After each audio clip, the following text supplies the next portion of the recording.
But I feel like there is this trend among domestic tragedies and domestic dramas, especially in the States, in America, where people suffer a loss and then their lives are thrown into crisis and things get very tumultuous for a while and things get very hairy, but then ultimately their bonds are strengthened and everybody's going to be okay. And there's nothing inherently false about that.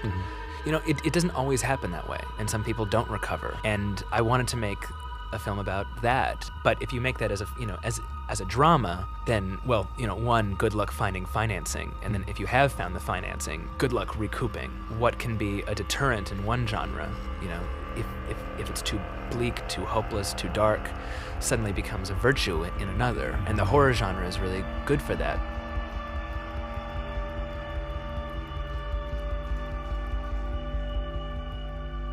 The way I was pitching the film when I was first trying to get it made was not as a horror film, but rather as a family tragedy that curdles into a nightmare, in the same way that life can feel like a nightmare when things fall apart or disaster strikes. So in that sense, you know, and I've said this before, but I do feel like the film owes just as great of a debt to the domestic melodrama as it does to the horror movie. All I do is worry and slave and defend you, and all I get back is that fucking face on your face. So full of disdain and resentment and always so annoyed. In that it is a film about suffering, and it's a film about people who are in terrible pain and they're suffering terrible loss, and it aims to honor those emotions by ultimately being as big as those emotions. I've written a lot of screenplays, and that was one of the films that really poured out of me. And it started with a few set pieces that are still there. And those were images that came to me really early on. And then the family dynamic was something that was sort of, it felt like it was inside of me, you know. I developed it from there, but it felt like it came to me fully formed, like who this family was. And so really it was a matter of just kind of building a structure and like a skeleton for all of these ideas. And, you know, I wanted to make a film that had sort of an Ouroboros quality, you know, a film that's about grief, but it's also about a family eating itself in grief. And so it was really just about hanging all of these threads on the same structure. But yeah, my family and I together kind of went through a few very, very, very rough years. And, you know, the prevailing feeling became that we were cursed. You were cursed. Which I think is, I think that's, I think people can relate to that feeling. Yeah. And so that was sort of my way in to the story was, well, what, you know, I want to make a film about a family that feels like they're cursed, and ultimately it turns out that they are. I mean, when I was a kid, there were a few films that really, like, wrecked me. And sometimes I do get scared by films. But, you know, when I was a kid, you know, Brian De Palma's Carrie really, really upset me in a very, very deep way. I saw it when I was, I think, 11 or 12. I watched it again recently, and I was shocked at how campy it was. I shouldn't be shocked because that's De Palma, but my memories were of just the heaviest film imaginable. But you can relate to this. Well, in that case, I watched the film, wasn't that upset by it. You know, I was like, oh, that was good. And then it was when I tried going to bed that, you know, the images were like really not going away, and then they were getting worse. I mean, that film really insinuated itself into my consciousness. That was a film that just, I think that's where I realized, like, the power of the image. I wanted to make a film that kind of stares the audience in the eye and gives them images that are meant to kind of burn themselves into your mind. It's not a film that capitalizes on jump scares or torture or excessive gore, but it is a film that kind of dares you to look away.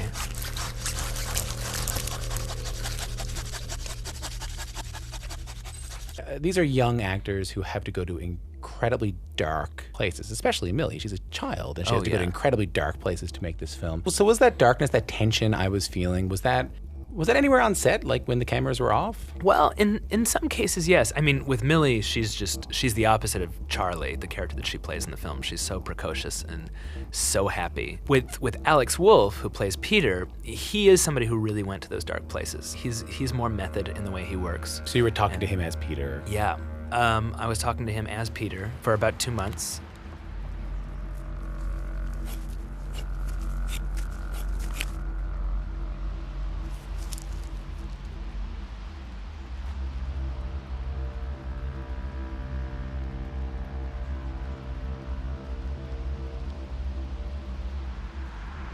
Millie and I did a lot of different things for our characters together. We'd go on these journeys around Utah in character where I'd have to get her to just like order a sandwich or order something, and then she would make it impossible, and she wouldn't say a word, and I'd have to buy her a new sweatshirt. Like, Ari gave us these tasks to walk around Utah and do all these things.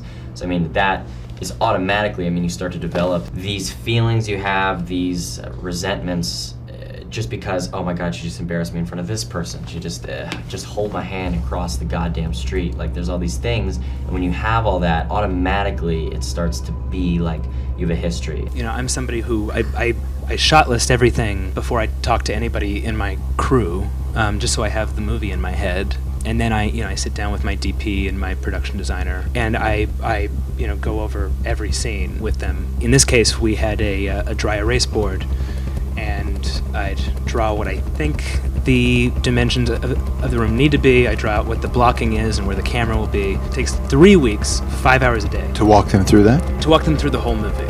But then we all have the same movie in our head, and then we can have a dialogue, and then it grows from there. We ended up building everything in the house on a stage, so everything interior, the downstairs, upstairs, the attic, and then everything with the treehouse, the exterior and the interior. And there were 2 interiors of the treehouse, one for early in the film and then one for the end, because it gets bigger, so it can hold a bunch of naked people. But we needed to design everything well in advance of shooting, because we had a miniaturist here in Toronto, actually, named Steve Newburn, and so we needed to give him all of the designs well in advance so that he could replicate everything. You know, I built a lot of sets on sound stages, and I like building sets. I like the control it gives me. I mean, one of the first things I told everybody in the crew was that I wanted the film to feel evil.